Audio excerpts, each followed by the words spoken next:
Edwin Chadwick, Wikipedia audio.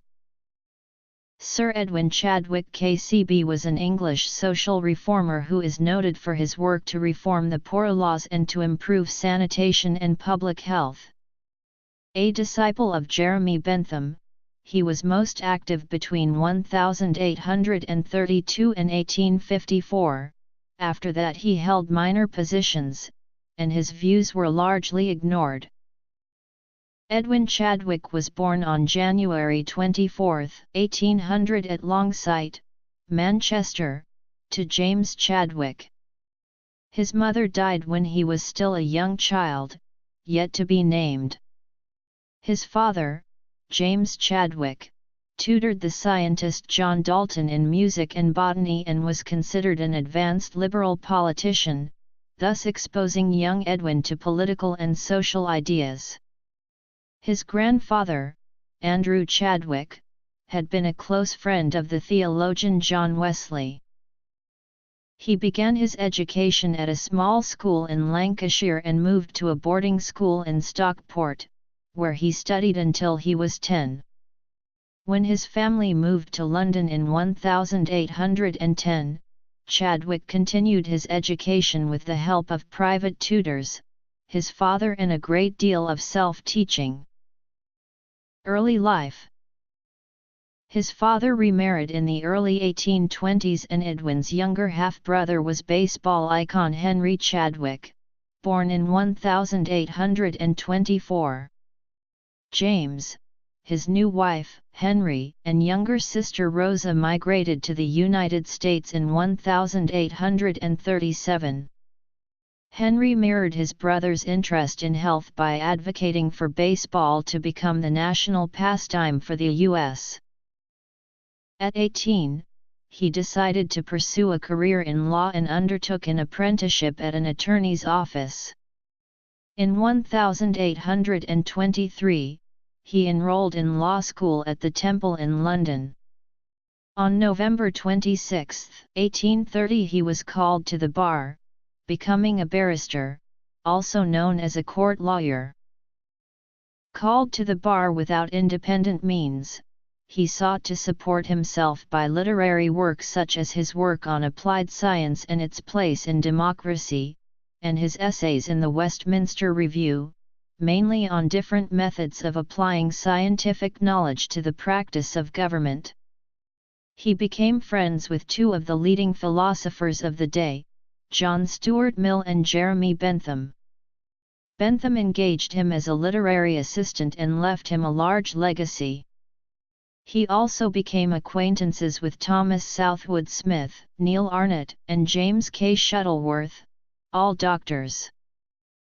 From his exposure to social reform and under the influence of his friends, he began to devote his efforts to sanitary reform. In 1832, Chadwick began on his path to make improvements with sanitary and health conditions.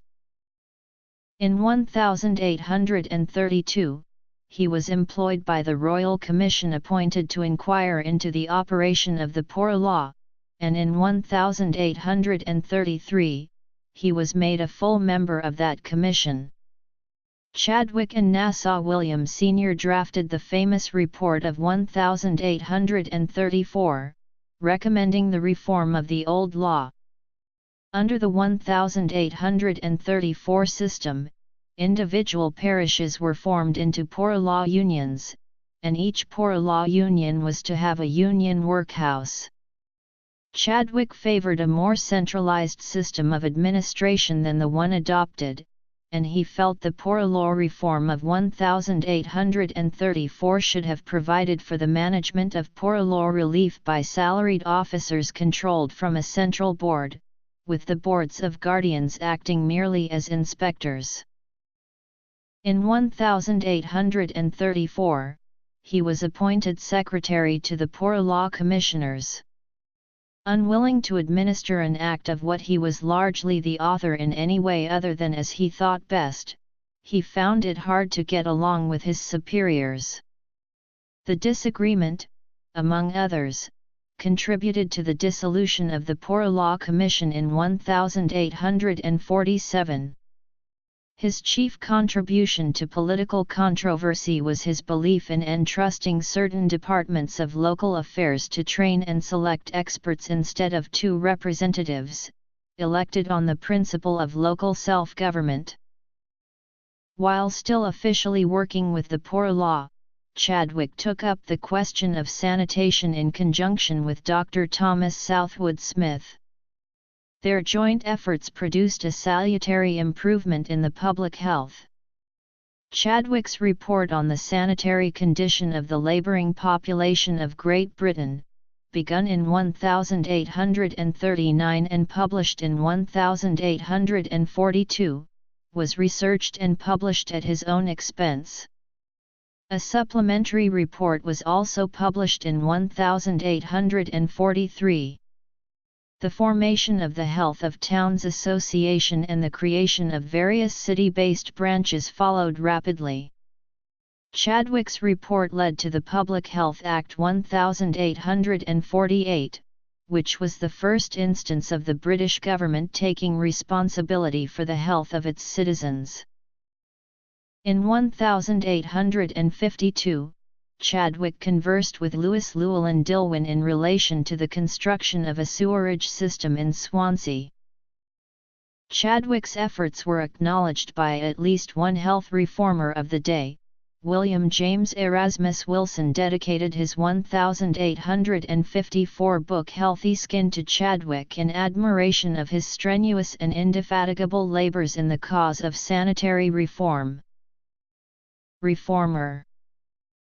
He corresponded with Florence Nightingale on methodology. He encouraged her to write up her research into the book Notes on Nursing. He promoted it among well-placed intellectuals, making her more visible. Chadwick was a commissioner of the Metropolitan Commission of Sewers in London from 1848 to 1849. He was also a commissioner of the General Board of Health from its establishment in 1848 to its abolition in 1854, when he retired on a pension. He occupied the remainder of his life in voluntary contributions to sanitary, health and economic questions. In January 1884, he was appointed as the first president of the Association of Public Sanitary Inspectors, now the Chartered Institute of Environmental Health. Its head office, in Waterloo, London, is named Chadwick Court, in his honour. In recognition of his public service, he was knighted in 1889. He served in his post until his death, at 90, in 1890, at East Sheen, Surrey. Chadwick is remembered at the London School of Hygiene and Tropical Medicine, where his name appears among the names of 23 pioneers of public health and tropical medicine chosen to be honoured when the school was built in 1929. He is also commemorated at Heriot-Watt University in Edinburgh, Scotland for the engineering building. According to Pretty Joshi in 2004, the evaluation of his career has drastically changed since the 1950s. Later life. Recognition. Works.